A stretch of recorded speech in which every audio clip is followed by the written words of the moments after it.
Alright, so here we have the unboxing of my Bound by Law box. So now if you watched the previous video, you know that Steve and I are going to be starting new armies along with Chris to kind of get back into Malifaux. And I played Malifaux a little while ago. You can check out the army profile on my guild army and some of those models if you want to see them. But basically this video is going to be about checking out the differences between the previous box sets and the current ones. So I have my Bound by Law box. This will be the box that I'm starting my new guild expansion with the new miniatures. And then here, just to give some comparison, I have Mama Ortega, in metal, and a guild sergeant, and they're just going to provide kind of some comparison between the current new style and old style models. All right, so here's what I'm working with for my first little while in Malifaux, or back into Malifaux. We've got the cards for everybody. So my card for Lucius, for Captain Daciel, for the Scribe, a couple of guild guards, and these are very different from my original metal guild guards. The sculpting is obviously done digitally, and the look is very different. And some guild lawyers, also very different from the previous metal sculpts. Now, the first thing obviously I've noticed is these guys are all hard styrene.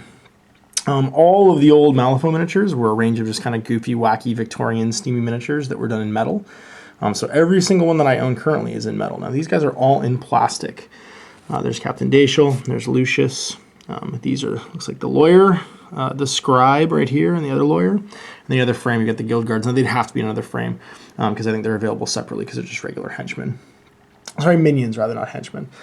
So that's really what my list is going to be pulling from for the first little while. Now I have tons of other Malifaux stuff for my guild painted. You can check them out. So here we have our first plastic built. Now you can see here the biggest difference between the old and new models is proportions. On my right, the guild sergeant, if you just even look at his hands compared to the hands on this guild guard, you can see what I'm talking about. There are certainly some obvious differences between hand-sculpted miniatures and models made in CAD. Models made in CAD typically are made to real human proportions because when you look at them on a computer screen, that's what the eye wants. The eye wants to see someone who's got the proportions of a normal human being. Now, when you are sculpting something by hand, you're looking at it more from the lens that we're used to seeing miniatures at, which is about 1.5 to 2 feet away. So if I back up here, you can see this guild guard, his detail fairly consistent and human standard, starts to disappear. Whereas with the guild guard, the guard sergeant, you can see his hands, you can see his weapon, you can even see the expression on his face as I pan back. So it's really a matter of aesthetic taste, but if you're looking at models that have been sculpted in a digital sense, as opposed to models that have been sculpted by hand, these are really the differences. So getting back into Malifaux, I would say one of the primary things I'm going to note is that when my models are on the same table together, my current guild miniatures and my new guild miniatures, you will certainly be able to tell which ones are metal, which ones are plastic, not even just by picking them up, but by just the aesthetic that they're going to pop off the table with. It's not a bad thing, it's not a good thing. I think I do prefer the hand-sculpted ones because they just have a little more soul. The expressiveness, the big hands, the big facial features and stuff. If I was to have my druthers, I would probably go back and, I am going to finish painting my guild guards for Malifaux. They're all metal too. I think, I don't know, we'll see as I put more of them together, but yeah, that's a thing that I'm noticing between the old and the new, is just that there is a certain soul to the original ones and a certain expressiveness with the heroic proportions. You don't necessarily get in the CAD ones. Now, I think it's personal preference, it's just me, but something to think about. All right, and here they all are put together. I've got my Lucius right here in the middle.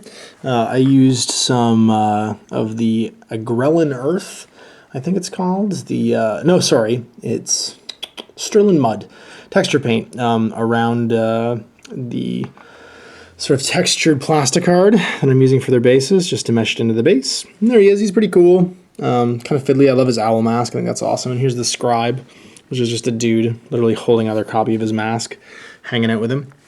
The two guild lawyers, the one pointing at the legalese book, the other one's kind of ready to give you a whack with his cane. And they're pretty nice as well.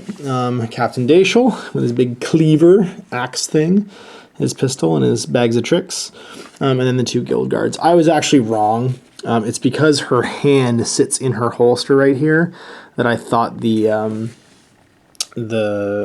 guild guard was miscast, missing part of its pistols, because she's actually going for a quick draw on that one. So she not quite the same as the other one. The other one I just built had 2 pistols in its hands, and that's what freaked me out when I thought that that one was actually miscast. So there we go. So that should let me build a 35-point Soulstone list. I think all the starters are pointed at around that once you give them their advantages and little bits and pieces. But we'll show you another video later on once I get these painted. Look for my sort of progress shots and stuff on my Facebook page. If you've never been there before, it's facebook.com/outofthebasement into the streets. But there's episode 1 of my painting modeling vlog for Bound by Law, the Malifaux starter.